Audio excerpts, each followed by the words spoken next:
Welcome back. One final point before we go tonight. What kind of message are we sending to little girls when we tell them that they make less money just because they're girls? Don't even bother putting effort into what you do, ladies. It doesn't make a difference. You're going to earn less because you're a girl. That is so ridiculous. This final point is for all the ladies out there like me who work in a man's world. We cannot fall for the trite feminist talking points any longer.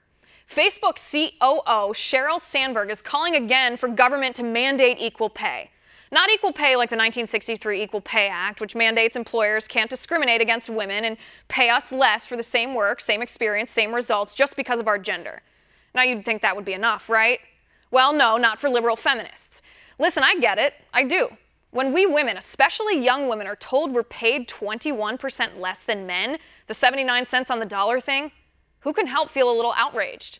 But see, that's the point. Progressive feminists want us to be mad. Get out there and march, they say. Here's your pink hat. Let's man-hate.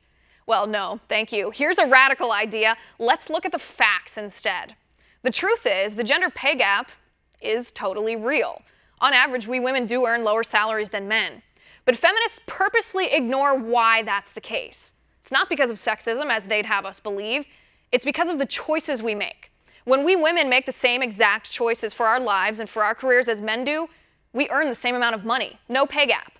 But we women don't make the same choices. We choose to have babies. We choose to take maternity leave after we have babies.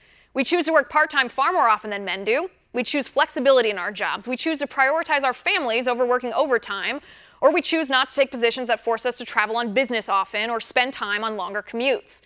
That's the stuff that makes a difference in salary, not gender. We can see these choices play out, too. According to the Bureau of Labor Statistics, men who work full-time work, on average, 2 hours longer every week than women who work full-time. Of course that factors into salary. But feminists are wrong. This is not about sexism. And you know how we know that for a fact? Because we have proof on our side. If we women work the same hours as men, make the same choices as men, choose the same careers as men, we will, on average, make the same amount of money as men.